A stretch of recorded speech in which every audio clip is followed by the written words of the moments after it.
Bonjour les amis, Marc Maillot encore avec vous, avec une méditation encore sur la loi diététique de la Bible. Je vais lire juste quelques versets tirés du Lévitique chapitre 11, les trois premiers versets. L'Éternel s'adressa à Moïse et à Aaron. Il leur dit, parlez aux Israélites et dites-leur, voici parmi tous les grands mammifères terrestres ceux que vous pouvez manger, tous ceux qui ont le sabot fendu et qui remuent constamment les mâchoires. Mais vous ne mangerez pas ceux qui remuent constamment les mâchoires seulement ou qui ont seulement le sabot fendu. J'arrête la lecture là.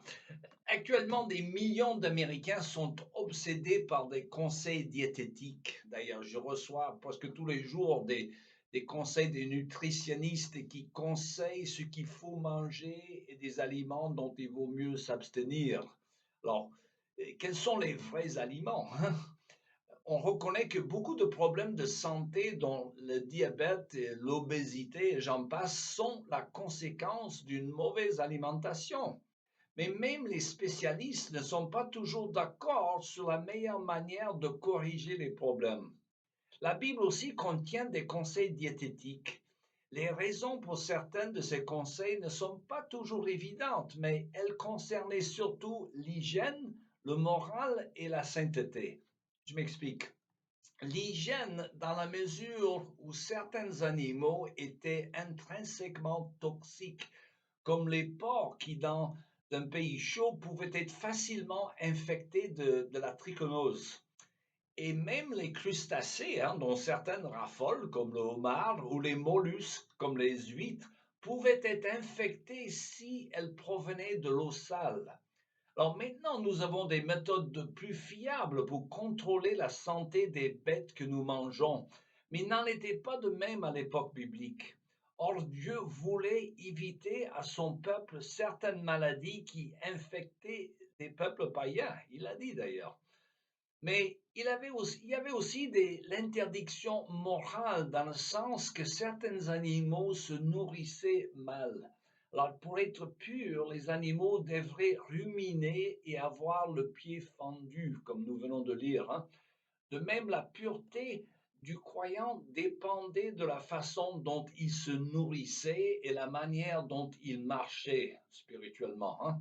Il y avait donc une raison symbolique de ce règlement alimentaire.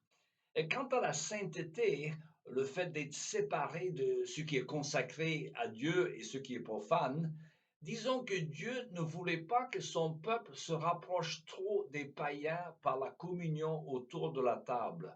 C'était toujours le danger chez les Hébreux qu'en adoptant les mœurs, même alimentaires, des peuples païens, qu'ils adaptent aussi les conceptions païennes sous-jacentes à leur comportement.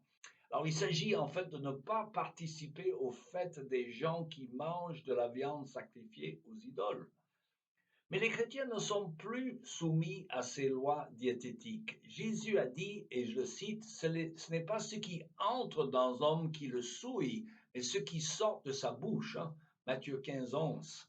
Ainsi, il appelle tous les aliments purs. Encore faut-il définir ce que l'on entend par un aliment. Si on vous offre un verre de ciguë accompagné de champignons mortels, je ne pense pas qu'on pourrait appeler cela des aliments. Et enfin, la Bible est assez souple à l'égard de ces conseils diététiques qui ne sont plus en vigueur pour nous aujourd'hui. Encore, j'ai des doutes au sujet de l'interdiction de consommer le sang des animaux qui était clairement interdit par la loi selon l'idée que le sang symbolisait la vie de l'animal. À ce compte, je suppose qu'on pourrait conclure qu'il vaut mieux s'abstenir de certains genres de boudin, hein, qui sait, hein.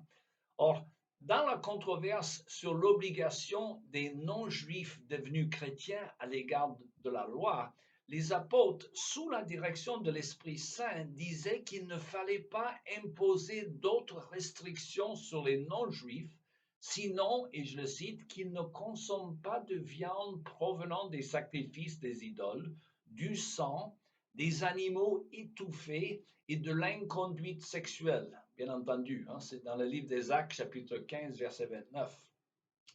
Plus tard, l'apôtre Paul écrirait dans le 14e chapitre de l'Épître aux Romains de ne pas juger les uns au sujet de l'alimentation, mais que chacun, et je le cite, ait une pleine conviction en lui-même, car le royaume de Dieu ne consiste pas à réglementer le manger et le boire.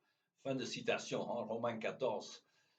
Effectivement, ce sont tous des questions secondaires, à savoir l'alimentation. Le tout, c'est d'avoir nos péchés pardonnés par le sacrifice de Jésus-Christ. Voilà, c'est tout le temps qui me reste pour aujourd'hui. Il me reste à vous souhaiter une bonne journée et à la prochaine.